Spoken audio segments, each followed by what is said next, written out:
हमें मिश्रित संख्याओं यानी कि मिक्स्ड नंबर्स को घटाना है और उत्तर को सरल करके मिश्रित संख्या के रूप में लिखना है।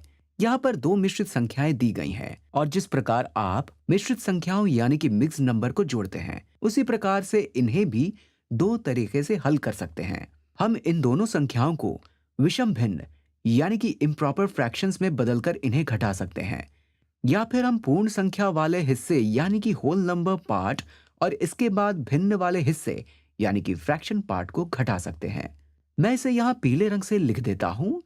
5 सही 5/8 5 + 5/8 के ही समान है। ये दोनों बिल्कुल समान है।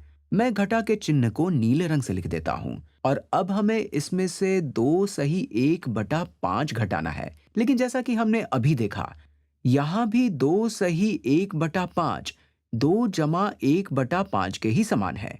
अब अगर हम इन्हें घटाएं तो इसका मतलब है कि हम 2 और 1/5 को अलग अलग घटा रहे हैं और इसे बंटन गुण यानी कि डिस्ट्रीब्यूटिव प्रॉपर्टी कहते हैं। तो इन दोनों संख्याओं को घटाने पर यह हो जाएगा 5 जमा 5/8 घटा 2 घटा 1/5। और अब इन्हें रीअरेंज कर लेते हैं। मैं इसे यहाँ नारंगी रंग में इस प्रकार लिख लेता हूँ। पूर्ण संख्या वाला हिस्सा यानी कि 5 घटा 2 और इसके बाद जमा 5/8 घटा 1/5 लिख लेता हूँ। 5 में से 2 घटाना आसान है। इसका उत्तर आया 3। लेकिन 5/8 घटा 1/5 का उत्तर क्या होगा? इसे यहाँ पर हल कर लेते हैं।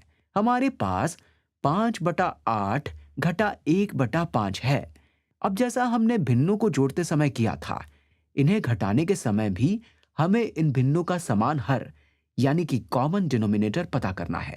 8 और 5 समान हर नहीं है, इसलिए हमें इन दोनों संख्याओं का लघुत्तम समापवर्तक यानी कि लीस्ट कॉमन मल्टीपल पता करना होगा। अगर हम 8 का अभाज्य गुणनखंड यानी कि प्राइम फैक्टर निकालें तो ये 2 बार 4 है। 2 गुणा 2 4 होता है, इसलिए 8 2 गुणा 2 गुणा 2 है। ऐसा तब होता है जब आप इसे इसके संगठक यानी कि कॉन्स्टिट्यूएंट अभाज्य गुणनखंड में विभक्त यानी कि ब्रेक करते हैं। 5 केवल 5 ही रहेगा क्योंकि ये अभाज्य संख्या है। इसलिए 8 और 5 के लघुत्तम समापवर्तक में 5 के साथ 3 बार 2 होगा। या हम ऐसे भी कह सकते हैं कि ये 5 गुणा 2 गुणा 2 गुणा 2 होगा, जो कि 5 गुणा 8 के ही समान है। हम ऐसे भी कह सकते हैं कि इन संख्याओं का एक के अलावा कोई और सार्वगुणनखंड यानी कि कॉमन फैक्टर नहीं है, इसलिए इनका लघुत्तम समापवर्तक 5 गुणा 8 होगा यानी कि 40 होगा। अब 8 से 40 पर जाने के लिए आपको इसे 5 से गुणा करना होगा और ऐसा ही अंश यानी कि न्यूमरेटर के साथ भी करना होगा। तो हम यहाँ 8 को 5 से गुणा करते हैं और यहाँ पर 5 को भी 5 से गुणा करते हैं और 5 गुणा 5 हुए 25। तो हमने अंश यानी कि न्यूमरेटर और हर यानी कि डिनोमिनेटर दोनों को 5 से गुणा किया है।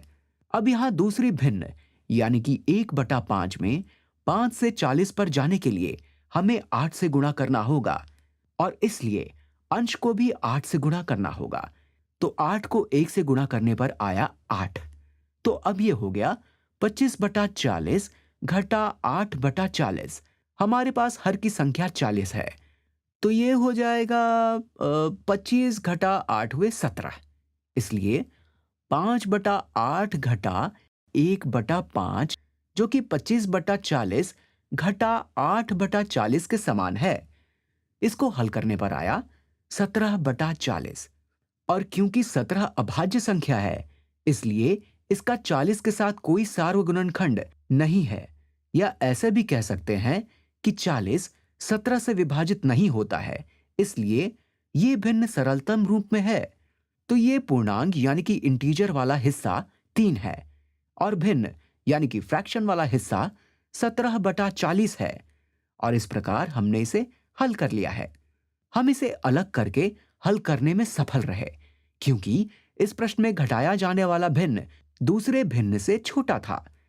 अगर घटाया जाने वाला भिन्न बड़ा होता तो इसे हल करना थोड़ा कठिन हो सकता था और हो सकता था कि तब हमें ऋणात्मक यानी कि नेगेटिव संख्या प्राप्त होती और हमें किसी और तरीके से हल करना पड़ता। इसलिए कई बार मिश्रित संख्याओं को सीधे विषम भिन्न में बदलकर हल करना आसान होता है। लेकिन इस प्रश्न में हमने इस तरीके से बिना किसी कठिनाई के इसे हल कर लिया है।